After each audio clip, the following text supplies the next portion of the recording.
Hi hello ನಮಸ್ಕಾರ ಎಲ್ಲರಿಗೂ SI vlogs Kannada YouTube ಚಾನೆಲ್ಗೆ ಸ್ವಾಗತ. ಈ vlog continuity of the Kerala series ಆಗಿರುತ್ತೆ. ನಾವು ಹಿಂದಿನ ವ್ಲಾಗಲ್ಲಿ ಏನು ತೋರಿಸಿದ್ದೀವಿ, ಕಣ್ಣೂರಿನ ಕೋಟೆ, ಕಣ್ಣೂರ್ ಫೋರ್ಟ್ ಏನಿದೆ ಅದರಿಂದ ಸುಮಾರು 14 ಕಿಲೋಮೀಟರ್ ದೂರದಲ್ಲಿರುವಂಥ ಒಂದು ಕಣ್ಣೂರಿನ ಬೀಚ್ ಇದು. ಸೊ ಫ್ರೆಂಡ್ಸ್, ನಾವು ಇಲ್ಲಿ ಕಣ್ಣೂರ್ ಬೀಚ್ಗೆ ಬಂದಾಗ ಒಂದು ಸರ್ಪ್ರೈಸ್ ಕಾದಿತ್ತು. ಏನು ಅಂತಂದರೆ ತುಂತುರು ಹನಿ ಬೀಳ್ತಾ ಇತ್ತು, ಅದ್ರ ಜೊತೆ ಸನ್ಸೆಟ್ ಆಗ್ತಾ ಇತ್ತು. ಈ ಪರ್ಟಿಕ್ಯುಲರ್ ವೆದರ್ ಹೇಗಿತ್ತು ಅಂತಂದರೆ friends, it is like a dream.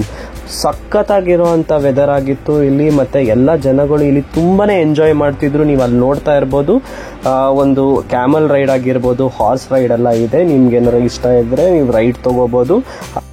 So friends, ನೋಡ್ತಾ ಇದ್ದೀರಲ್ಲ, ಆ ಅಲೆ ಬರ್ತಿರೋ ರೀತಿಯಾಗಿರಲಿ, ಈ ಸನ್ಸೆಟ್ ಆಗಿರಲಿ, ಕೂಲ್ ಆಗಿರೋ ವೆದರ್ ಆಗಿರಲಿ, ತುಂತುರು ಹನಿ ಆಗಿರಲಿ, ಇದು ಎಷ್ಟು ಚೆನ್ನಾಗಿ ನಮಗೆ ಒಂದು ಮನಸ್ಸಿಗೆ ಒಂದು ಹಿತ ಕೊಡ್ತಿತ್ತು ಅಥವಾ ಪೀಸ್ ಆಫ್ ಮೈಂಡ್ ಕೊಡ್ತಿತ್ತು ಅಂತಂದರೆ ತುಂಬಾ ರಿಲ್ಯಾಕ್ಸ್ ಆಗಿದ್ವಿ.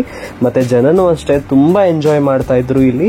ಅದು ಅಲ್ಲದೆ ನಮಗೆ ಈಚೆ ಕಡೆ ನಮಗೆ ತುಂಬಾ ಸ್ನ್ಯಾಕ್ಸ್ ಇತ್ತು. ಯಾವ ಥರ ಅಂತಂದರೆ ಕೇರಳ ಸ್ಪೆಷಲ್ ಅಂತಲೇ ಹೇಳ್ಬೋದು. ನೀವು ಕೇರಳದಲ್ಲಿ ಇದನ್ನ ತುಂಬಾ ನೋಡ್ತಾ ಇರ್ತೀರಾ. ಉಪ್ಪಿನಲ್ಲಿ ನೆಲೆಸಿರ್ತಾರೆ ನೆಲ್ಲಿಕಾಯಿ, ಅದು ಮತ್ತು ಖಾರ ಹಚ್ಚಿರೋ ಅಂಥ ಒಂದು ಮಾವಿನಕಾಯಿ ಆಗಿರಲಿ, ಪೈನಾಪಲ್ ಆಗಿರಲಿ, ಆಮೇಲೆ ಚುರುಮುರಿ ಆಗಿರಲಿ, ಮತ್ತು ಟೀ ಆಗಿರಲಿ, ಬಿಸಿ ಬಿಸಿ ಟೀ ಗೈಸ್ ಟಾಪ್ ನಾಚ್ ಆಗಿತ್ತು.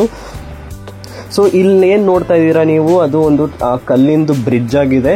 ನೀವು ತುದಿವರೆಗೂ ಹೋಗಿ ನಿಂತ್ಕೊಂಡು ಸನ್ಸೆಟ್ ಆಗಿರಲಿ ಅಥವಾ ಸನ್ ರೈಸ್ ಆಗಿರಲಿ ನೀವು ಸಕ್ಕತ್ತಾಗಿ ಎಂಜಾಯ್ ಮಾಡ್ಬೋದು. ಇಲ್ಲಿ ನೋಡ್ಬೋದು ನೀವು, ಮಕ್ಕಳುಗಳು ತುಂಬಾ ಎಂಜಾಯ್ ಮಾಡ್ತಾ ಇದ್ದಾರೆ. ಸೊ ಈ ಸೂಪರ್ ಸೀನಿಕ್ ಆಗಿರೋಂಥ ಬೀಚ್ ಸೈಡಲ್ಲಿ ನಿಮಗೆ ರೆಸಾರ್ಟ್ಸ್ ಆಗಿರಲಿ, ಹೋಮ್ ಸ್ಟೇಸ್ ಆಗಿರಲಿ ಮತ್ತು ಲಾಡ್ಜ್ಗಳ ಆಪ್ಷನ್ಸು ಕೂಡ ಇದೆ.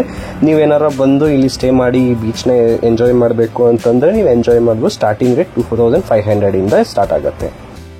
ಸೊ ಈ ಬೀಚಿಂದ ನಾವು ನೆಕ್ಸ್ಟ್ ತುಂಬಾ ಶಕ್ತಿ ಇರೋವಂಥ ಒಂದು ದೇವಸ್ಥಾನಕ್ಕೆ ನಾವು ಹೊರಟಿದ್ದೀವಿ.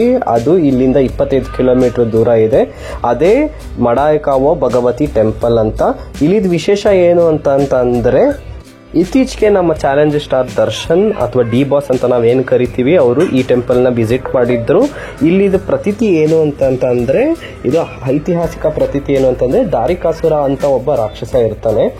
ಅವನು ಇಲ್ಲಿರುವಂಥ ಜನಗಳಿಗೆ ತುಂಬಾ ತೊಂದರೆ ಕೊಡ್ತಾ ಇರ್ತಾನೆ. ಈ ತೊಂದರೆಗಳನ್ನ ಸಹಿಸಕ್ಕಾಗದೆ ಜನರು ರಾಜರಾಜೇಶ್ವರನ ಮೊರೆ ಹೋಗ್ತಾರೆ. ಆಗ ಭಗವತಿ ತಾಯಿ ಬಂದು ಈ ರಾಕ್ಷಸರನ್ನ ಸಂಹಾರ ಮಾಡ್ತಾಳೆ. ಭಗವತಿ ತಾಯಿ ಒಂದು ಮಾಂಸಪ್ರಿಯೆ ಆಗಿರೋದ್ರಿಂದ ರಾಜರಾಜೇಶ್ವರ ಸನ್ನಿಧಾನದಲ್ಲಿ ಇರೋದಕ್ಕೆ ಸಾಧ್ಯವಾಗಿರಲ್ಲ. ಅದಕ್ಕೆ ಪ್ರತ್ಯೇಕವಾಗಿರುವಂಥ ಒಂದು ದೇವಸ್ಥಾನನ ಕೇಳ್ತಾಳೆ. ಆಗ ಶಿವನು ಪರಶುರಾಮನ್ಗೆ ಹೇಳಿ ಮಡೈಪಾರ ಅನ್ನೋ ಒಂದು ಗ್ರಾಮದಲ್ಲಿ ಈ ದೇವಸ್ಥಾನವನ್ನು ಸ್ಥಾಪನೆ ಮಾಡಿಸ್ತಾರೆ. ಈ ದೇವಸ್ಥಾನದಲ್ಲಿ ವಿಶೇಷವಾಗಿರುವಂಥ 2 ಪೂಜೆ ಮಾಡ್ತಾರೆ. ಅದು ಯಾವುದು ಅಂತಂದರೆ ಶತ್ರು ಸಂಹಾರಕ ಪೂಜೆ ಮತ್ತು ಅಕ್ಕ ಪೂಜೆ ಅಂತ ಮಾಡ್ತಾರೆ. ಇಲ್ಲಿ ನೀವು ಶತ್ರು ಸಂಹಾರಕ ಪೂಜೆ ಮಾಡಿಸಿದ್ರೆ ಇಲ್ಲಿ ಭಗವತಿ ದೇವಿ, ನಾನು ಮೊದಲೇ ಹೇಳಿದ ಹಾಗೆ ಮಾಂಸಪ್ರಿಯ ಆಗಿರೋದ್ರಿಂದ ಮಾಂಸ ಪ್ರಸಾದನೂ ಕೊಡ್ತಾರೆ. ಮತ್ತು ನೀವು ಸಸ್ಯಾಹಾರಿಯಾಗಿದ್ದರೆ ಸಸ್ಯಾಹಾರ ಪ್ರಸಾದ ಕೂಡ ಇಲ್ಲಿ ಕೊಡ್ತಾರೆ. ಈ ದೇವಸ್ಥಾನಕ್ಕೆ ಬಂದು ಇಲ್ಲಿ ಏನಾರು ಉಳ್ಕೊಳ್ಳೋಕ್ಕೆ ವ್ಯವಸ್ಥೆ ಇದೆಯಾ ಅಂತ ನೀವು ಯೋಚನೆ ಮಾಡ್ತಾ ಇದ್ರೆ, ಹೌದು ಇದೆ. ಇಲ್ಲಿ 2 ಲಾಡ್ಜ್ಗಳಿದೆ. ತುಂಬ ಲಿಮಿಟೆಡ್ ರೂಮ್ಸ್ ಇರುತ್ತೆ. ಫಸ್ಟೇ ಫೋನ್ ಮಾಡಿ ಬುಕ್ ಮಾಡಿ ಕನ್ಫರ್ಮ್ ಮಾಡಿಕೊಂಡು ಆಮೇಲೆ ನೀವು ಇಲ್ಲಿ ವಿಸಿಟ್ ಮಾಡ್ಬೋದು. ಇಲ್ಲಿಂದ ನಾವು ಇಲ್ಲಿಂದ 5 ಕಿಲೋಮೀಟರ್ ದೂರದಲ್ಲಿರುವಂಥ ಒಂದು ಶಿವನ ದೇವಸ್ಥಾನಕ್ಕೆ ನಾವು ಬಂದಿದ್ದೀವಿ.